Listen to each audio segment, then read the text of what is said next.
Assalamualaikum warahmatullahi wabarakatuh. Kami dari tim CSR PT Nestle Indonesia ingin mempresentasikan program yang kami rancang dengan tema Majukan Indonesia dengan Nestle. Latar belakang program ini karena beberapa perusahaan tidak memperhatikan program CSR yang mereka buat. Akhirnya mereka tidak mendapatkan reputasi dan citra yang baik dari masyarakat sekitar perusahaan. Maka dari itu, tim kami merancang program CSR yang baik dan detail agar perusahaan Nestle bisa memperoleh citra dan reputasi yang baik dari masyarakat sekitar. Nestle didirikan pada tahun 1866 di Vevey, Swiss, dan pendirinya adalah Henry Nestle, seorang ahli gizi yang berkebangsaan Jerman. Nestle adalah perusahaan multinasional yang memiliki banyak cabang di berbagai negara, tak terkecuali di Indonesia. PT Nestle Indonesia sendiri berdiri pada tanggal 29 Desember 1993 dan sampai saat ini Nestle masih tetap konsisten mempertahankan produk dengan kualitas terbaik agar eksistensi dari Nestle tetap terjaga.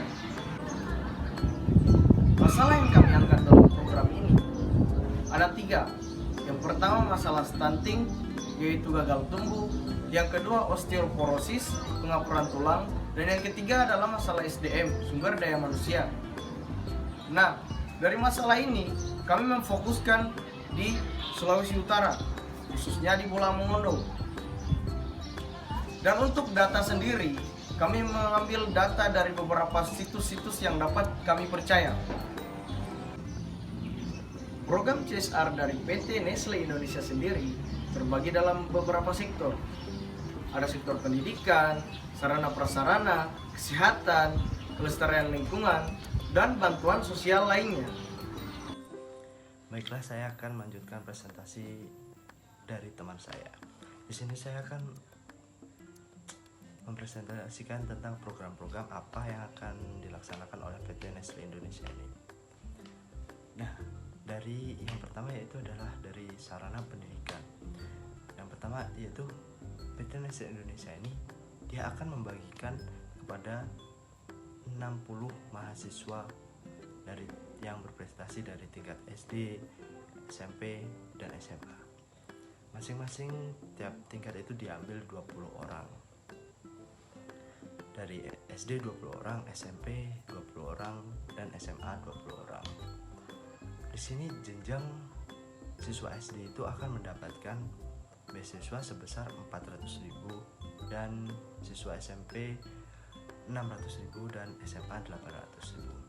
Di sini anggaran beasiswa untuk anak SD yaitu sekitar 8 juta dan untuk anak SMP 12 juta dan untuk anak SMA yaitu 16 juta. Jadi total dari keseluruhan itu adalah 36 juta. Rencana beasiswa ini akan dilaksanakan pada tanggal 23 Maret 2021. Yang kedua ini, PT Nestle Indonesia akan mengadakan mudik gratis bagi orang yang putus kuliah, putus sekolah lah, guna untuk menambah sumber daya gitu. Namun kuota yang diadakan PT Nestle ini hanya 15 orang, itu dari 3 desa Mopusi, desa Bakan, dan desa Lolayan. Masing-masing desa itu akan diambil 5 orang. Untuk kursus mengemudi itu mempunyai anggaran biaya sekitar 1,5 juta dikali 15 yaitu total 22 ya, dan akan dilaksanakan pada tanggal 6 Juni 2021. Baiklah, yang kedua yaitu adalah sarana prasarana. Membangun sarana prasarana di desa sekitar PT Nestle Indonesia adalah salah satu program CSR PT Nestle Indonesia yang rencanakan yang pertama yaitu memperbaiki jalan desa Bakan yang telah rusak. Rancangan anggaran biayanya yaitu 5 sak semen dan satu sak semen itu 60.000 dikali 5 yaitu 300.000. Pasir 2 mobil open cup yaitu 500.000. Jadi totalnya 800.000. Dan itu akan dilaksanakan pada tanggal 28 Agustus 2021. Selanjutnya program CSR PT Nestle Indonesia yang bergerak di bidang kesehatan yang dilakukan oleh perusahaan seperti: 1. Membagikan susu formula yang diproduksi PT Nestle pada posyandu-posyandu yang ada di Desa Bakan, Tanoyan, serta Desa Laloyan. Ada sekitar 60 dus yang akan dibagikan dan setiap desanya mendapat donasi sekitar 20 dus. Anggaran kegiatan ini tidak ada karena perusahaan menggunakan hasil dari produksi perusahaan sendiri. Waktu pelaksanaan kami tentukan pada tanggal 30 November 2021. Selanjutnya, PT Nestle juga memberikan 90 dus susu untuk ibu hamil yang tinggal di sekitar PT Nestle. Sistematisnya susu tersebut dibagikan lewat bidan desa atau puskesmas di daerah PT Nestle. Pada kegiatan ini juga perusahaan tidak mengeluarkan anggaran sebesar pun karena perusahaan menggunakan hasil produksinya sendiri. Waktu pelaksanaan kami tentukan pada tanggal 30 Desember 2021. Yang ketiga, PT Nestle juga memberikan 90 dus susu untuk para lansia yang bertempat tinggal di sekitar PT Nestle. Setiap desanya mendapat 30 dus. Untuk anggaran biaya perusahaan tidak mengeluarkan karena menggunakan produksi sendiri. Mengapa menggunakan produksi sendiri? Karena PT Nestle banyak memproduksi susu formula untuk anak balita, ibu hamil, atau lansia. Program ketiga ini yaitu tanggal 27 Februari 2022. Selanjutnya, dalam bidang pelestarian lingkungan, PT Nestle melakukan gerakan menanam pohon untuk menjaga kelestarian lingkungan. Rencananya ada 600 bibit yang akan disebar ke dalam 3 desa, yaitu Desa Bakan, Desa Tanoyan, serta Desa Laloyan. Setiap desa mendapat subsidi 200 bibit. Anggaran dalam kegiatan ini yaitu sekitar Rp1.200.000. Waktu pelaksanaan ini akan kami tentukan pada tanggal 13 Mei 2021. Selanjutnya, program terakhir adalah bantuan sosial.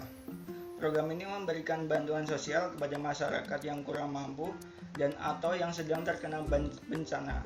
Adalah salah satu program CSR dari PT Nestle Indonesia. Dan program bantuan sosial ini terdapat 3 rancangan kegiatan. Yang pertama adalah memberikan bantuan sosial berupa 60 paket sembako kepada masyarakat Desa Bakan, Mopusi, dan Lolayan yang tergolong keluarga miskin.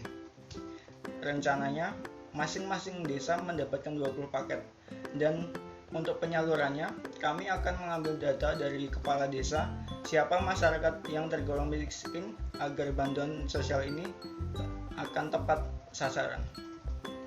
Dan rancangan anggaran biaya satu sembako adalah 50.000, berarti 50 kali 60 menjadi 3 juta rupiah.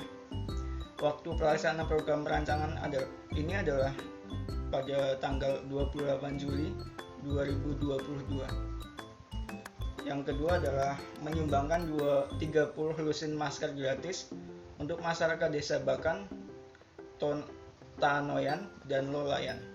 Untuk pembagian masing-masing desa akan mendapat 10 lusin.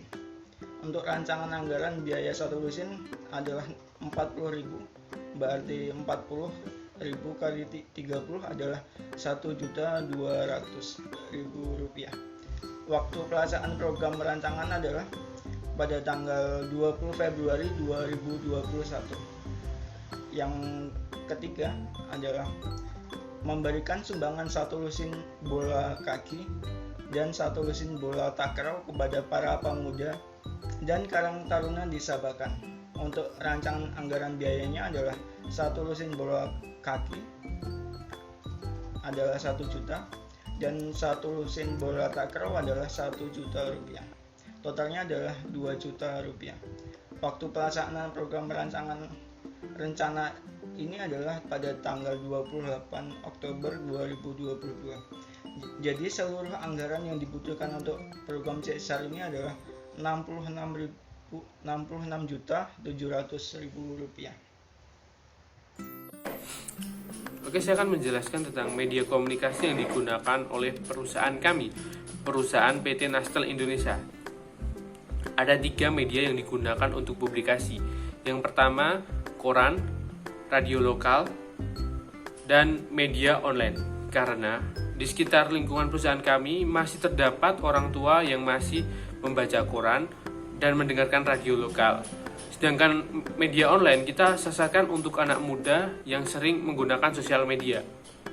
Karena menurut kami 3 media publikasi ini adalah media yang paling efektif untuk menjangkau masyarakat luas.